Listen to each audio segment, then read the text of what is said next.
at the world through a king's eyes. Yo, we back, man, on my hip hop ish through a king's eyes, man. Oh boy, one you already know. Yo, listen, man. So I know you. So J-Rock Redemption. Yes, I've been waiting J-Rock to do this Redemption, shit, man. Alright, so this album came out at the same time that It was right after Daytona, right after Kanye, and right before, right when Nas dropped the same day. Yeah, so yeah, it dropped the same day as Nas. Nas said so. This kind of got overshadowed, but of course we're gonna come back to it and give you that review, baby. So Redemption is a very, very, very dope ass album, man. I actually like this album. I listen to this album more than I listen to Nas shit. It took you a minute though. That's It did take me a minute because I had some other shit to get to.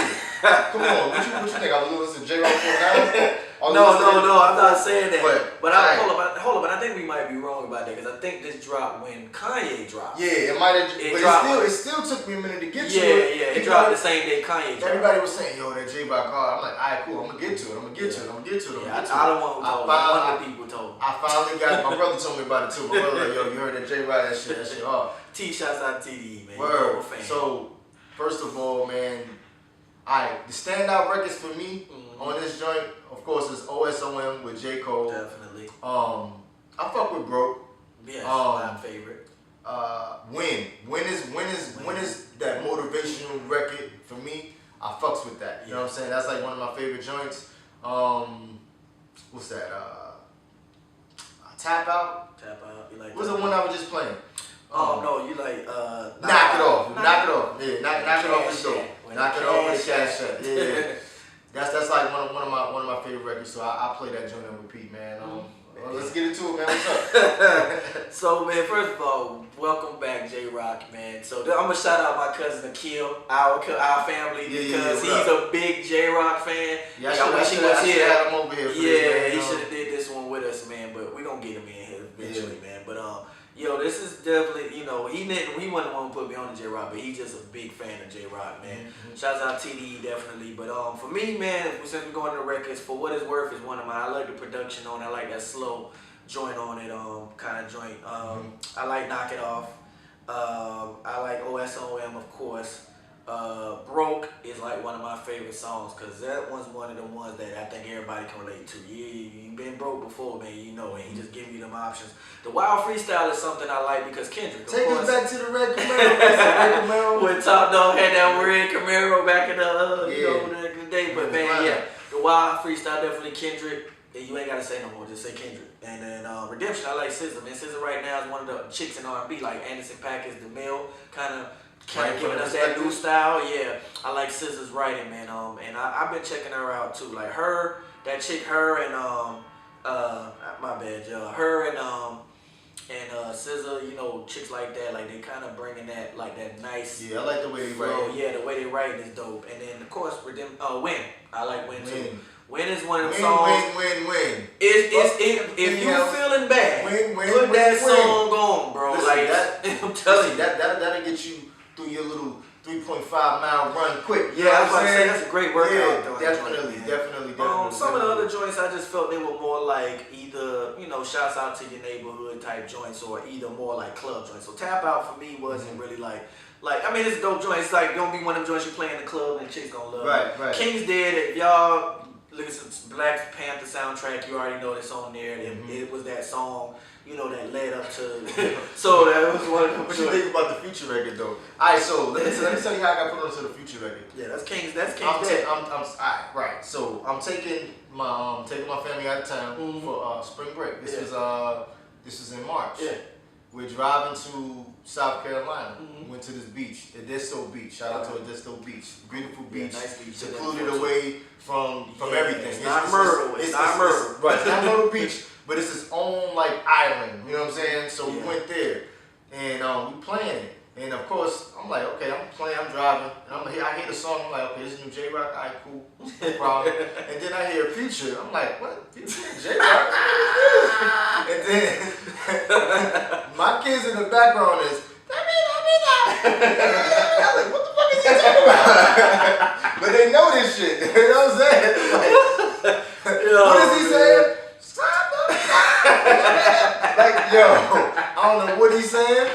Half the time we don't know what Future's be saying, man. Yo, shouts out to that all was my first introduction to this album. You know what I'm saying? Was back in March when I heard that record. Man, Future, man, I've been knowing them dudes, man, for a minute, man. Like I said, Mike Will and all of them used to work at Brainsmart and stuff, and them dudes, I met some cats that know him too. I worked with me in another place named Artie and his brother, man. They kind of used to talk about Future in the studio all the time, and how he used to just take the cup and just sip before he go and do his verses. That's why they sound the way they do. I don't know how he came up with that. I don't even know what he's saying. It sounds like But man, shout out to Future. When he gets serious, man, he do be putting out some. The man is talented. Dungeon Family too, by the way. That record is funny to me because I don't know what he's Yeah, saying. man, and that's why I said J-Rock is spitting on the shit. Yeah, he killing on it, and don't get it twisted. I just say, but I mean, people, y'all know if you watch Black Panther, you have the Black Panther soundtrack. You got King's Dead. That is the song that TDE gave. That's the video with Kendrick them on the building and they flying all over the place and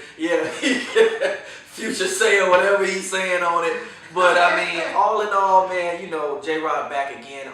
Shouts out to it. But I wanted to definitely say something because J-Rock's last album, I think a lot of people slept on it. It was 2015, but 90, it's the Watts area code 90059. Okay. If y'all like this, you gonna definitely love that. It's like I had to give a shout out because TDE, that was Black Hippies on it. It's a lot of dope records on there, man. You know, so go back and get that if you ain't, you know, if you feeling redemption, because I think that's actually better than this album. But shouts out to him, man, for giving us something, because this is a hot album to me. Yeah, the album is very, very dope. I definitely listen to it when I'm driving, and if I put it in the car and I leave it on the playlist, that's saying something. So it definitely has a lot of replay value. Yeah, dude. And I think J-Rock, man, you know, since he was the first out of TDE to get a deal, right? I don't really think he got his just due. You know what I'm saying? Yeah, he get his just due because after that, Kendrick blew up. Kendrick blew up, is it? What? Absol had his run. Absol had a run. Mixtapes were wonderful. Schoolboy Q really has a following. Like it's different for him because to me, they always try to say like Absol is like kind of rock. Schoolboy Q is the rock star of the group. You know what I'm saying? Of the Black Hippie to me or TDE period because he has a following. You know what I mean? Like J-Rock, you know, J-Rock was like the first one to come. And he was like, I guess, the gangster, the blood. And then I mean, and then we kind of got it, but you know, because he is like you say, like he had the whole like I'm still banging joint going on, and him being, you know, affiliated, you know, with the Compton joints and him being from Watts and stuff like that. So it was, I give it to him, and then to me it seems like lyrically he's getting better as time progressed. So you're gonna see a lot more of them. I just want them to do this. I'm a fan, so I'm waiting to do. I want them to do like Yo says. I'm gonna go ahead and do this for him. Like, you know, Rock La Familia. You know, like his boy, and at the time when Rockefeller was like the shit, you know, still, you know, it's Rock Nation now, but when Rockefeller was the shit, you know, they at least did with all the artists that it was dope and put them on one record, you know, one album. I think TDE need to go ahead and give us a TDE album. Like a dynasty? Yeah, like a dynasty album, because they got dope singers, Sir and SZA. Isaiah Rashad is coming up, just give him time. And Kendrick and J-Rock as stars. Like I said, Schoolboy Q is the rock star. Like, he got a following. They ain't even just about no Crip music no more, because it was people saying just Crips. Nah, it's white folk, everybody, because his beats and stuff is different. His whole flow is different. He's, you know. But and then Absol does too. So, you know, like to put them all together. When you listen to Black Hippie joints, that's why, you know, I told y'all about the 90059 album from J-Rock. There's a song on there that's so dope, you know what I'm saying? And it's the Black Kids, all of them on there at one time, just finally doing it. And if you see a YouTube interview from about maybe a year and a half ago, you see Schoolboy Q making fun about that, saying he waiting on them. He told us everybody trying to get their their albums out, but they want to do a Black EP. He said he gonna end up leaving the group because he's like he said together they just can't seem like they can't get this in the studio at the same time to actually work on one joint. But they, you know, collectively when he called Kendrick or Kendrick called him, they could get it, feature on my joint, feature on my joint. But Top Dog can figure that out, man. He's still signing people though, man. So why do you think he named the album Redemption? You know what I'm saying? Because I heard he got in an accident. He did. He talks about it. Yeah, he talks about it. a lot of stuff J-Rock been through, man, recently, and I think the accident was one of the things. Motorcycle accident. Even in the song Redemption, he talks about a lot of stuff, not just besides the motorcycle accident, but just kind of like looking back, because he even talked about when he had the first deal. See the Lil Wayne song, y'all remember that joint? That was bomb like that. Will I Am did the track. That was dope, man. That's my introduction to him actually. And you know, he had done some albums after that, but then the label, what we don't know was he had label issues with that original, you know, the original signing. So he talked a little bit about that in Redemption, and then, you know, like he was saying, you get a second chance, you know, with his baby mamas, with his, you know, with his moms, you know, a lot of stuff. So, you know, I think it's just a reflection because he's in a good space right now, even as a artist, because it seems like, I think for J-Rock now, I can work. And it's a lot of times, like, I got to shout out to everybody in TDE, because now Kendrick is noticing that too. Like, they starting to become their own artists. Like, they getting out of his shadow. Because a lot of people just like, well, the only reason they listen to them because of Kendrick. But now, no, J-Rock got a fan base. Like I said, with the Boy Q fan base is crazy. Like, people just don't understand. Like, this man is in demand.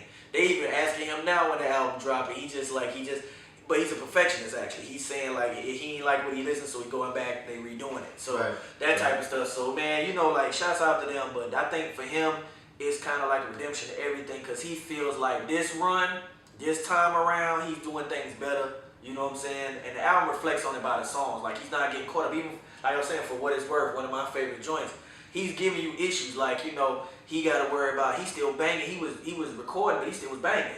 And like he said, if I would have shot this dude, that would have killed my rap career. Then my kids, they'd be back in the project. Right. So then he said the chicks, you know, on the road and stuff, if he be messing with these little thoughts out there, man, you know what I'm saying?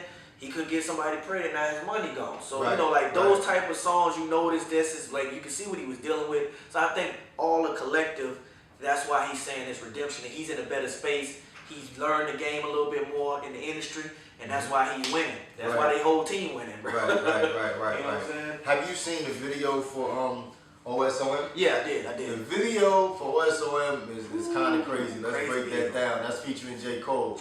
So, looks like they just pulled something off right in the street. They pulled something off in the street. They go back to the hotel room, and J. Cole's like, yo man, I recognize one of them dudes. He said I wasn't gonna be nobody there that we knew. Yeah, we do.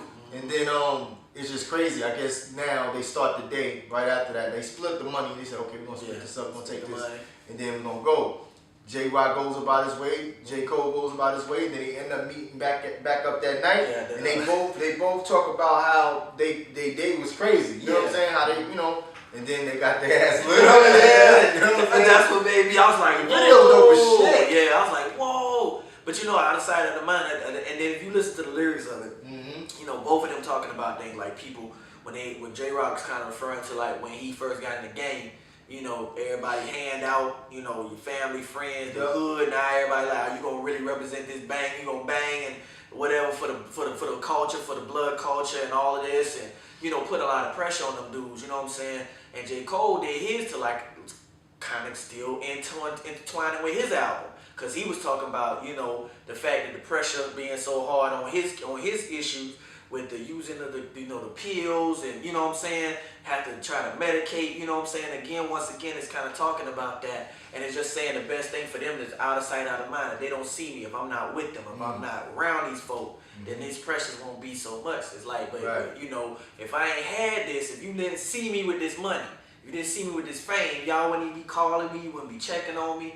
So man, it's deep, and it's kind of funny how they intertwine that song with that video, because it's kind of like if you watch it, like you said, you see what they go through them days, and then when they meet back up, like, okay, these people plotted on them. Fire came down. Yeah, and that's how they was like, they saying, because it's a metaphor, because like the people plotted on them at the end for their demise. So the same people that they went through all this hell with, they tried to get away from them, and then it's like, here we go, they lit them up, man. So it was crazy, man. Word, man. But yeah, that's a deep song, man. That's one of the reasons I like that. That's Broken. That is one of them songs make you think on the album. Word, man. Anything with the cover art that we need to talk about, man? Yeah, it kind of just shows it, because it's like for any person who been in jail, anything like that, you know, most of the time when you're getting out, your whole mindset is redemption. You're trying to show people you're not going to go back or you're not going to do wrong. So if you notice, J-Rock is in the middle of Watts, in the street, on his neighborhood, everything's blue. He's looking up to God. He got his hands like this, you know, as far as redemption, because that, you know, a lot of that has to do with the Bible and, you know, trying to change your life for Christ and all of this stuff for finding redemption. And then you notice the bottom, he, you know, in his top, the shirt he got on, you know, it's an A shirt, you know, it's a, you know, a white beat or whatever. But you look down at his bottom and you notice it's like a prison, you know, prison jumpsuit tied around. Right. You know what I'm saying? So it's kind of like a metaphor for everything. Like it was a dope art. I thought it was dope concept art, man, because it's kind of like, well, not concept because they used it. I mean, but dope art just kind of show that because for us, for people mentally, I just think for black men mentally, that's a good representation. You trying to redeem from, you know, if you went to jail, you don't want to, you know, trying to show people you're going to do right. You know, you do the praying hands because you're trying to show God you're going to do right. Then you in your neighborhood, so that represents your moms, everybody, your whole family, you know, your community, everything. So that's why they put him dead in the middle, had the light shining on him, and he would just, and then the funny thing was it was street light, so you know, just showing light, showing love to the hood, you know what I'm saying, like that, just showing that, man. So I thought that album cover was dope, man. All right, what you rate this album, man? J-Rock been killing right now, so I'm gonna give him a 4.5, man. Boy, I'm sorry, bro. I like this album. I can't give it no 4.5. You ain't giving it no 4.5? I give it a 3. Oh damn. Well, I give it a 3, G. Well, no, I mean everybody got their opinion, but I just feel like the album was. The album was dope though. 3 is not bad. The shit ain't whack. The shit ain't fucking whack. No, it just has some songs that I skipped. You know what I'm saying? Yeah, and that's understandable. I mean, but you know, for the West Coast, man, shouts out to them, man. Y'all killing right now. So, but for him and Nipsey. You know what I'm saying? I'm not really like YG alright to me, but I definitely Nipsey and TDE period, because you know they murdering the game right now, dog. No doubt, man. But yo, that's what it is, man. If you want to check out any more reviews, make sure you subscribe to us, like, share, comment. Definitely. We're signing out. Let's do a King's Eyes. And that Mopo 81, man. All right. Peace. I look at the world through a king's eyes.